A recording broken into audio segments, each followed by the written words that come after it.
سبحانك يا لا إله إلا أنت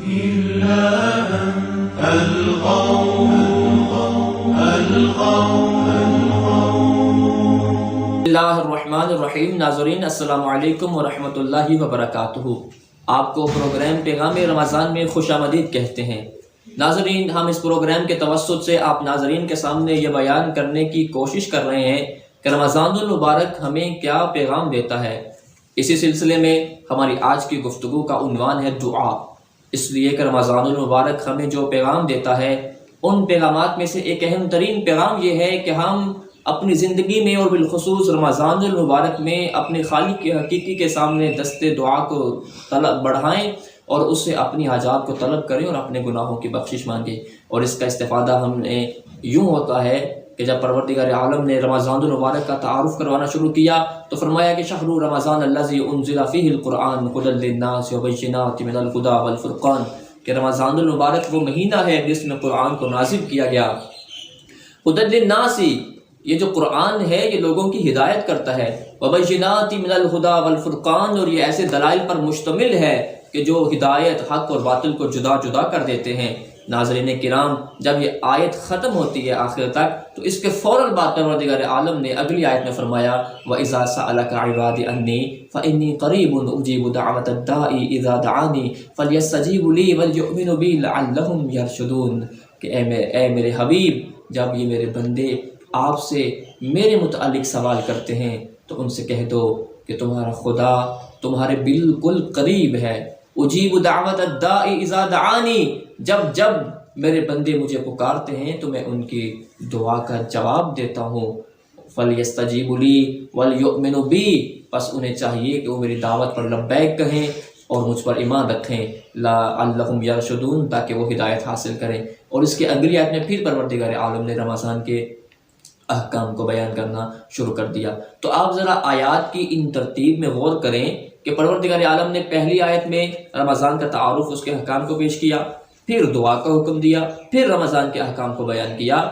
تو رمضان کا تعارف اور احکام کو بیان کرتے کرتے اچانک پروردگار عالم نے اپنی گفتگو کا رخ موڑ کے جو دعا کا حکم دیا ہے، اس سے ہمیں یہ پیغام ملتا ہے کہ رمضان اور دعا کا آپس میں بہت گہرا تعلق ہے۔ اسی لیے رسول اکرم صلی اللہ علیہ وآلہ وسلم نے فرمایا دعاؤکم فیہ عملکم فیہ مقبول و دعاؤکم فیہ مستجاب۔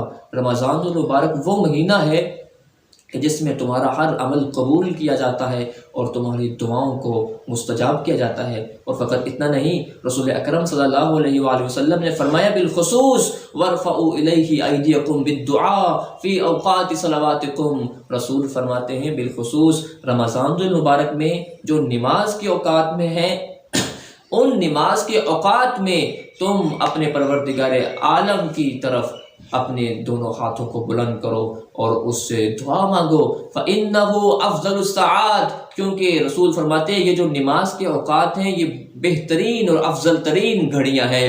يَنظُرُ اللَّهُ عَزَّ وَجَلَّ فِيهَا بِالرَّحْمَةِ إِلَىٰ عِبَادِهِ، ان اوقات میں پروردگار عالم اپنے بندوں کی طرف خصوصی رحمت کی نظر کرتا ہے۔ وَيُجِيبُهُمْ إِذَا نَاجَوْهُ، اور نماز کے اوقات میں جب بندہ اپنے پروردگار عالم سے مناجات کرتا ہے تو پروردگار عالم ان کو جواب دیتا ہے۔ وَيُلَبِّيهِمْ إِذَا نَادَوْهُ، اور جب اس کے بندے اسے پکارتے ہیں تو وہ اس پر لبیک کہتا ہے۔ وَيُعْطِيهِمْ إِذَا سَأَلُوهُ، اور نماز کے اوقات میں جب اس کے بندے اس سے مانگتے ہیں تو اللہ ان کو عطا کرتا ہے۔ وَيَسْتَجِيبُ لَهُمْ إِذَا دَعَوْهُ، اور نماز کے اوقات میں جب بندے دعا مانگتے ہیں تو وہ ان کی دعا کو قبول کرتا ہے اور مستجاب کرتا ہے۔ پروردگار عالم رسول اکرم صلی اللہ علیہ وآلہ وسلم نے یہ بیان فرمایا۔ اسی سلسلے میں ہماری آج کی گفتگو کا عنوان بھی دعا ہے، اس لیے کہ رسول اکرم صلی اللہ علیہ وآلہ وسلم نے ارشاد فرمایا کہ ادعوا اللہ وانتم یوقنون بالاجابہ، دعا ایک اہم ترین عبادت ہے، اس لیے کہ پروردگار عالم کا در وہ در ہے کہ جس سے کوئی بھی خالی نہیں آتا۔ آپ یقین مانیں کہ وہ اپنے دشمن کو بھی کبھی اپنے در سے خالی نہیں بھیجتا۔ آپ قرآن کا مطالعہ کریں تو آپ کو پتہ چلے گا کہ جب شیطان اور اللہ کی گفتگو ہوئی اور گفتگو بالکل عروج پر تھی اور شیطان کہہ رہا تھا کہ پروردگار عالم میں آدم کو سجدہ نہیں کروں گا، اور میں صراط مستقیم پر بیٹھ جاؤں گا اور تیرے دین کی اینٹ سے اینٹ بجا دوں گا اور تیرے بندوں کو گمراہ کروں گا۔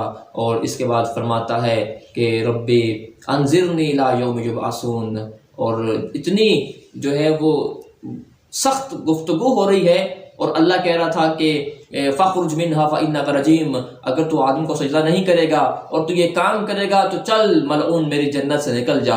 اور جب جنت سے نکلتے ہوئے شیطان نے کہا ربی انصرنی الی یوم یبعثون، پروردگار عالم مجھے قیامت تک زندگی عطا فرما۔ دیکھیں شیطان ہے لیکن جانتا ہے کہ لڑائی بھی ہو رہی ہے، جھگڑا بھی ہو رہا ہے، لیکن پھر بھی سوال اسی سے کر رہا ہے، مانگ اسی سے رہا ہے، اس لیے کہ شیطان جانتا تھا کہ لڑائی اپنی جگہ، جھگڑا اپنی جگہ، لیکن جس سے مانگ رہا ہوں وہ ظرف کریم رکھتا ہے، اور کیا کریم یہ پروردگار عالم ہے۔ فرمایا کہ انک من المنذرین، جاؤ شیطان تم نے ہم سے مانگا ہے تو دشمنی اپنی جگہ، جاؤ ہم نے تمہیں قیامت تک مہلت دے دی ہے۔ تو یہ خداوند کریم تو اتنا کریم ہے کہ جو اپنے دشمن کو بھی عطا کرتا ہے۔ ہم تو اس کے بندے ہیں، ہمیں تو اس نے خود اپنے سے مانگنے کا حکم دیا ہے، اور فرمایا کہ مجھ سے مانگو اور مجھے غیر سے نہ مانگو، اس لیے کہ مجھے سب سے ناپسندیدہ عمل یہ ہے کہ تم میرے خیر سے مانگو۔ لہٰذا ہمیں چاہیے کہ اپنے پروردگار عالم سے دعا مانگے، اور دعا ایک طاقت ہے، انبیاء کا ہتھیار ہے۔ امام علی بن موسیٰ رضا علیہ السلام فرماتے ہیں علیکم بالدعاء علیکم بالصلاح الانبیاء، تمہیں چاہیے کہ جو انبیاء کا ہتھیار تھا تم بھی وہ ہتھیار استعمال کرو۔ وقیلا ما صلاح الانبیاء، پوچھا گیا کہ امام علیہ السلام انبیاء کا ہتھیار کیا ہے؟ فرمایا الدعا، انبیاء کا ہتھیار دعا ہے۔ اور پھر دعا جو ہے وہ بہت عظیم عبادت ہے۔ رسول اکرم صلی اللہ علیہ وآلہ وسلم نے ارشاد فرمایا افضل العبادت الدعاء واذا اذن اللہ لعبدہ فی الدعاء، کہ بہترین اور افضل ترین عبادت دعا ہے، اور جب پروردگار عالم اپنے بندے کو دعا کی توفیق عطا کرتا ہے فتح لہ ابواب الرحمت، تو اس پر رحمت کے دروازوں کو کھول دیتا ہے۔ انہ لن یہلک مع الدعاء احد، جب تک کوئی شخص دعا کرتا رہتا ہے وہ ہلاک نہیں ہوتا۔ تو دعا انسان کو ہلاکت سے بچاتی ہے۔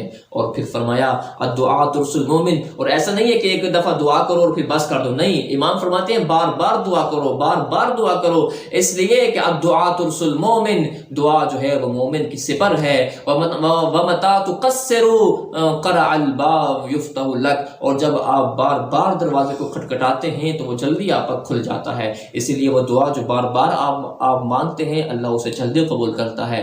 اور پھر دعا جو ہے وہ پروردگار عالم سنتا ہے، اس نے ہمیں حکم دیا کہ ہم دعا کریں، لیکن بات یہ ہے کہ ہمیں دعا کا سلیقہ آنا چاہیے، ہمیں دعا کا طریقہ آنا چاہیے، یہ نہیں کہ دل غافل ہو اور ہم دعا مانگ رہے ہوں۔ اس لیے کہ رسول اکرم صلی اللہ علیہ وآلہ وسلم نے ارشاد فرمایا کہ لا یقبل اللہ من قلب صاہن، پروردگار عالم غافل دل سے کبھی دعا کو قبول نہیں کرتا۔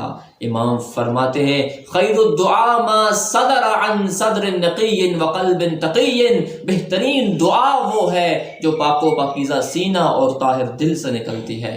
لہٰذا دعا پروردگار عالم قبول کرتا ہے، اس نے دعا کی قبولیت کی ضمانت دی ہوئی ہے، لیکن ہمیں دعا کا ادب آنا چاہیے، ہمیں دعا کا طریقہ آنا چاہیے۔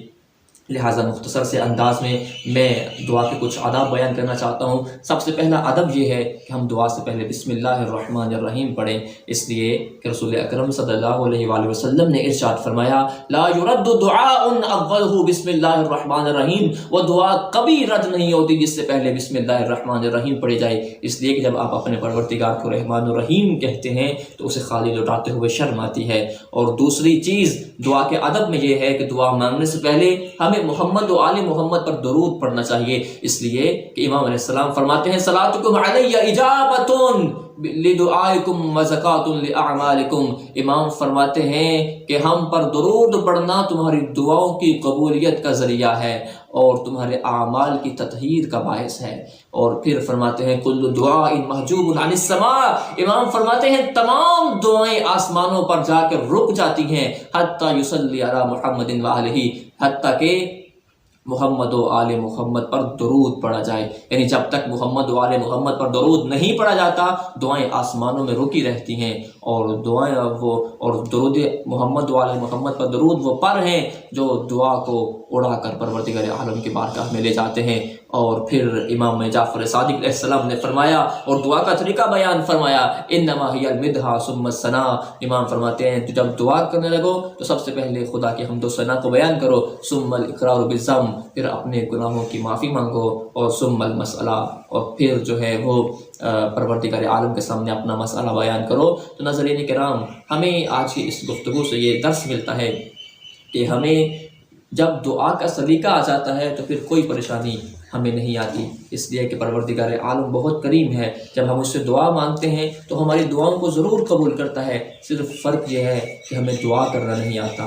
سب سے پہلے ہمیں چاہیے کہ ہم اپنے دل کو پاک کریں اور غافل دل کے ساتھ خدا کی بارگاہ میں دعا نہ کریں، دل کو پاک کریں، دعا سے پہلے بسم اللہ الرحمن الرحیم پڑھیں، پھر آل محمد پر درود پڑھیں، پھر اپنے گناہوں کا اقرار کریں اور پھر اپنا مسئلہ بیان کریں۔ یقین مانیں جب آپ ایسے دعا کریں گے تو پروردگار عالم ہماری دعاؤں کو ضرور قبول کرے گا۔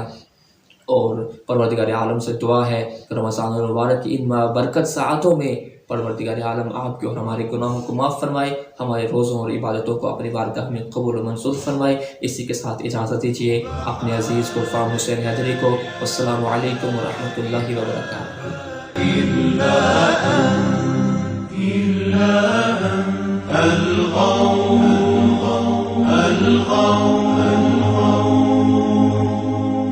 خلصنا من النار يا